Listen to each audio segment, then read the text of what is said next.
me and you were having the conversation to try and decide what me and you were going to chat about on today's episode, you gave me a few snippets of information that kind of blew my mind. Yeah. In terms of like mother offspring link, there's such a profound biological link in pregnancy, but also it's becoming more and more acknowledged that there's this cross communication and this transfer of actual cells. And I don't mean just like immune tolerance and stuff. I mean like in you, Afif, you have some of your mother's cells. Wow. Sequestered into different parts, not just like half her DNA. That's different. Okay. Some of her actual cells sequestered into different parts of your body. Brain, heart, lungs, spleen. And I have still, yes, they think still for decades and decades anyway. And then when I had our first child, some but not all of that maternal cells were kind of replaced by our daughter's cells in me. So hang on a second. So you had some cells from your mom in your body, in your brain, in your heart, in your lungs, and elsewhere.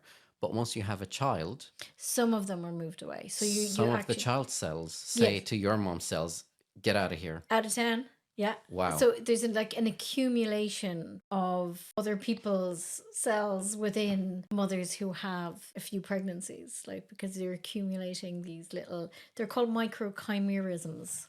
So chimera is from Greek mythology, and it's those animals in Greek mythology that are like part lion, part dragon, part goat, and it's combined into one animal. Okay. So it means like of multiple animals. Okay. So microchimerism means that I'm mainly Anne Doherty, but I also have cells from these other people within me, which I think is pretty amazing. And there were studies showing that like mothers who've had sons, you can find male cells, okay? So like cells with XY chromosomes in their body. One woman it was 27 years since she had her last son, and she still had some of his male cells floating around, stem cells floating around in her body, in her bloodstream.